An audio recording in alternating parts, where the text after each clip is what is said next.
This video is sponsored by SPO Digital Marketing. Skip பண்ணாதீங்க. பெரிய தப்பு. தினம் 300 ரூபாய் சம்பாதிக்க அரிய வாய்ப்பு. இன்ஸ்டாகிராம், ஃபேஸ்புக் பயன்படுத்த தெரிந்தால் போதும் content post and content publishing மூலமா தினம் 300 ரூபாய் சம்பாதிக்கலாம். இந்த வேலை செய்ய 5 நிமிடம் போதும். Work training support, group communication support, all language customer live chat support, முக்கியமா சொந்தமா ஒரு பிசினஸ் ஸ்டார்ட் பண்ற அளவுக்கு உங்களால கற்றுக்கொள்ளவும் முடியும், சம்பாதிக்கவும் முடியும். இந்த வேலை வாய்ப்பு வழங்குவது 5 வருடத்திற்கு மேல ரன் ஆகிட்டு இருக்க நம்ம தமிழ்நாட்டு company school of business organisation private limited. மேலும் விவரங்களுக்கு டிஸ்கிரிப்ஷன்ல கொடுத்திருக்க நம்பருக்கு வாட்ஸ்அப் பண்ணுங்க. நெக்ஸ்ட்டு பார்த்தீங்கன்னா நம்ம டவுன் ஹால் 8ல் எப்பயுமே நான் என்ன சொல்லியிருக்கேன்னா, நம்ம பேஸை லாகின் பண்ண உடனே நம்ம வந்து பில்ட்ரு ஃப்ரீயாக இருந்தால் அதை அப்டேட் பண்ணிடணும். நெக்ஸ்ட்டு வந்து பார்த்திங்கன்னா டார்க் பெராக்ஸை வந்து 4வது லெவலுக்கு பண்ணியிருக்கேன். அப்போ வந்து பார்த்திங்கன்னா நமக்கு கோலும் கிடச்சிருக்கு. கோலும்னா என்ன உங்களுக்கு சொல்லணும்னா, ஒரு கல் மாதிரி, அந்த கல் மாதிரி ஒரு மனுஷன் மாதிரி இருக்கிறது தான் கோலுமே. இது சிம்பிளாக சொல்லப்போனால் இது ஒரு அடிதாங்கின்னு கூட சொல்லலாம். அடிதாங்கினா எவ்வளோ அட்டாக் பண்ணாலுமே அதோட ஸ்ட்ரென்த்து வந்து பவர் அதிகம். இப்போ வாங்களே உங்களுக்கு அட்டாக்கில் எப்படின்னு நான் சொல்கிறேன் பாருங்கள். இப்போ நான் இந்த பேஸில் என்ன பண்ணுறேன், வாழை உடைக்கிறதுக்கோசரம் 5 எர்த்குவாக் ஸ்பெல்லை போட்டு மொத்தத்தில் வாழை உடச்சிட்டேன். வாழை உடச்சிட்டேன்னா எனக்கு இந்த சைடு கொஞ்சம் கிளியர் ஆகிடுச்சு. இப்போ நெக்ஸ்ட் என்ன பண்ணுறேன், 2 கோலும் இறக்கிடுறேன்.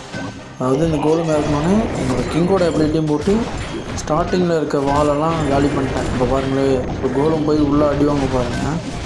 நான் பின்னாடி சைடில் சுற்றி எல்லாம் வாழ்க்கை என்னோட பாருங்கள் ஐஸ் கோலும் போய் பாருங்கள். அது நார்மல் கோலுமே, இது ஐஸ் கோலுங்க. ஐஸ் கோலுக்கு நேரத்தை உங்கள்கிட்ட சொன்னேன்ல, ஐஸ் கோலும் செத்துருச்சுன்னா பக்கத்தில் இருக்க எல்லாமே ஃப்ரீஸ் ஆகிரும். இப்போ நார்மல் கோலும் செத்துச்சுன்னா குட்டி கோலும் 2 வரும், சின்னதாக. இப்போ பாருங்கள் 2 கோலும் எவ்வளோ அடி வாங்குதுன்னு பாருங்கள்.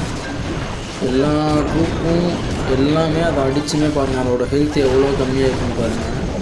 ஐஸ் கோல் மோடு வந்து கொஞ்சம் கம்மியாகுது பார்த்தீங்களா, அதிலே தெரியுது பாருங்கள் ரெட் கலரில். இப்போ ஐஸ் கோலும் சாக போகுது. இப்போ பாருங்கள் ஐஸ் கோலும் டெத் ஆகிடுச்சு. அதோட ஃப்ரீஸ் வந்து பார்த்திங்கன்னா ஒரு 5-6 ட்ராப்போட இதெல்லாம் வந்து ஃப்ரீஸ் பண்ணி விட்டுருச்சு பார்த்தீங்களா. இதுதான் இந்த ஐஸ் கோல் மோட வேலை.